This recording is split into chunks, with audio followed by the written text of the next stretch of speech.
हमने आर की बात की थी पिछली क्लास में, जहां पे हमने आदर्श गैस समीकरण के लिए एक इक्वेशन लिखी थी। वो कौन सी थी भाई? पीवी बराबर एन आर टी। और पीवी बराबर एनआरटी में आपको नजर आया था कि आर एक क्या है? कांस्टेंट है।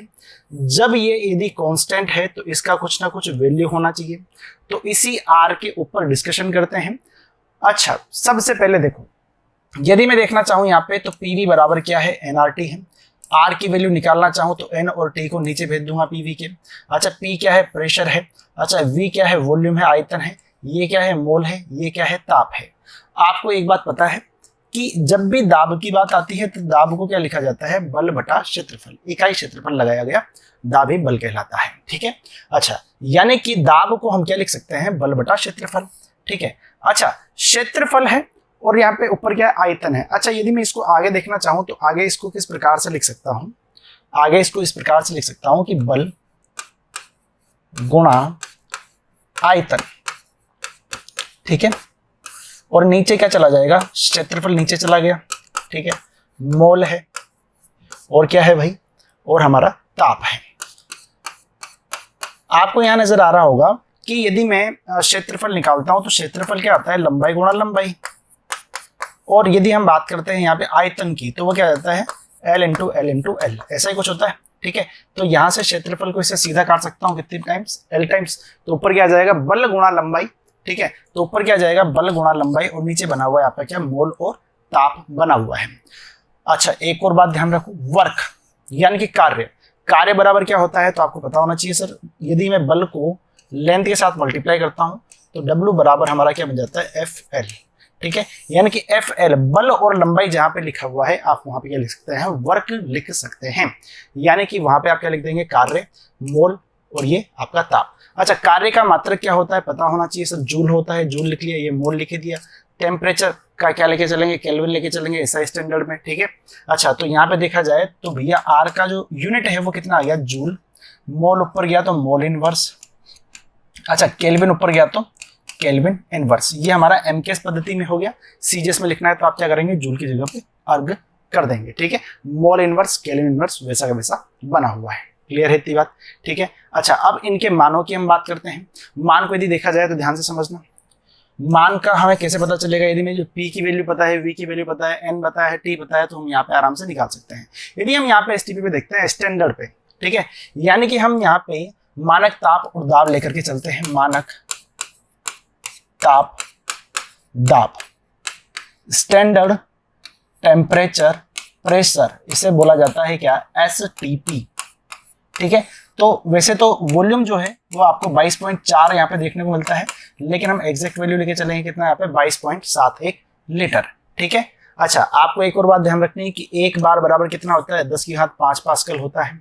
क्लियर है इतनी बात? अच्छा, आप देख पाते हैं यहाँ पे कि यदि मैं इसको पास्कल में लेकर के चलता हूँ तो प्रेशर की जगह कितना? 10⁵ लिखा। अच्छा, वॉल्यूम कितना? 22.71 लिखा। अच्छा, ये किस में था? लीटर में था। इसको किस में कन्वर्ट करेंगे? मीटर क्यूब वाले में कन्वर्ट करेंगे तो 10⁻³ कर दिया। अच्छा, एक क्या है लिया? नंबर ऑफ मोल लिया। 273.15 क्या है? तो आप बोलेंगे सर यहाँ पे एक केल्विन में टेम्परेचर हो गया। ठीक है, स्टैंडर्ड। अच्छा, यदि आप इसको पूरा सोल्व करते हो, कन्वर्ट करते हो, तो सबसे लास्ट में आपको क्या नजर आएगा कि सर यदि आर का मैं मान देखना चाहूँ किसमें? Joule mole inverse kelvin inverse में, तो ये क्या नजर आएगा?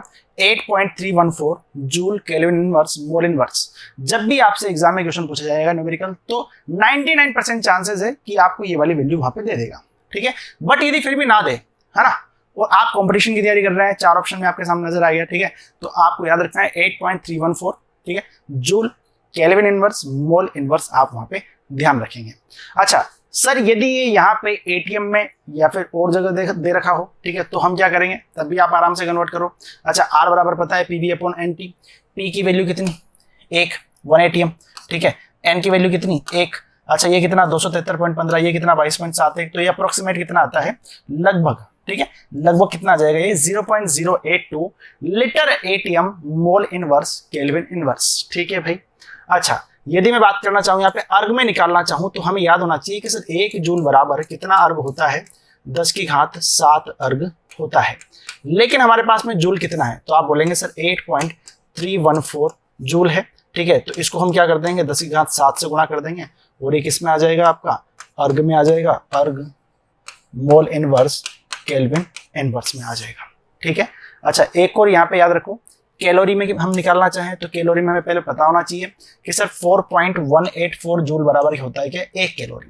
तो 1 जूल बराबर कितना हो जाएगा, इतना कैलोरी हो जाएगा। यानी कि 1 जूल बराबर कितना कैलोरी है, तो आप बोलेंगे सर 1/4. ठीक है, इतना है, यहाँ पे लिखा हुआ है। अच्छा हमारे पास में कितना जूल है, तो आप बोलेंगे सर 8.314। ठीक है, जब 1 जूल बराबर इतना है तो हम इसको यदि 8.314 से गुणा कर दें तो ये आपका किस में आ जाएगा, कैलोरी में आ जाएगा। ठीक है, तो आपका जहाँ पे आंसर रहेगा वो अप्रोक्सीमेट आप ध्यान रखें। ठीक है, वैसे ये पूरा एग्जाम में पूछेगा नहीं, आपको सिर्फ लास्ट वाला ध्यान रखना है। 2 calorie mole inverse kelvin inverse, यानी कि 2 3 4 यहाँ पे हमने चीजें देख ली। ठीक है, यदि आप कैलोरी में लिखना चाह रहे हैं तो 2 कैलोरी लिखेंगे। ठीक है, अच्छा यदि आप यहाँ पे ध्यान से देखें, अर्ग में लिखना चाह रहे हैं तो 8.314 इंटू 10⁻7 लगा दो। ठीक है, और यदि आप इसको लीटर एटीएम में देखना चाहते हैं तो 0.082 लीटर एटीएम देखेंगे, और यदि आप इसको नॉर्मल जूल में देखना चाहते हैं तो 8.314 आपका बना हुआ है। क्लियर है इतनी बात? चलो जी बढ़े आगे। अब हम बात करते हैं यहाँ पे किसके बारे में, संयुक्त गैस समीकरण के बारे में। अच्छा गैस समीकरण क्या होती है, तो आपको पता है सर PV बराबर nRT होता है। यदि मैं यहाँ नंबर ऑफ मोल 1 लेकर के चलता हूँ तो PV बराबर कितना आ जाएगा, RT आ जाएगा। अच्छा यदि यहाँ पे R का मान देखना चाहूँ तो कितना आएगा, PV/T। अच्छा स्टार्टिंग में यदि मैं देखना चाहूँ, स्टार्टिंग में इनिशियल पॉइंट पे, तो वहां पे प्रेशर, वॉल्यूम और टेम्परेचर को मैंने कितना मान लिया, P1 V1 और T1 मान लिया।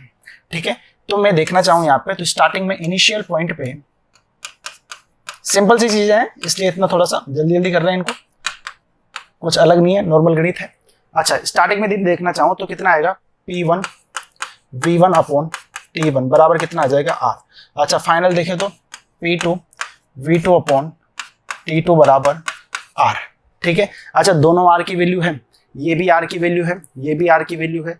क्यों हम यहाँ पे ऐसा नहीं कर सकते कि P1 V1/T1 बराबर P2 V2/T2 हो जाएगा। तो यहाँ पे ये ही निकल के आती है आपकी क्या, संयुक्त गैस समीकरण।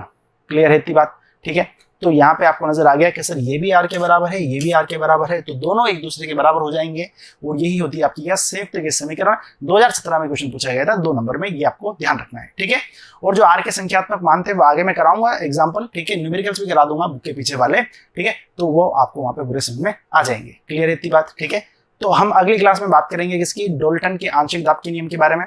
तो अगली वीडियो को देखो। ठीक है, पूरा चैप्टर इतना इजी है ना कि आराम से समझ में आएगा, है ना। फास्ट फॉरवर्ड करके देखोगे तब भी समझ में आ जाएगा। क्लियर है इतनी बात? ठीक है, तो मिलते हैं अगली वीडियो में। धन्यवाद।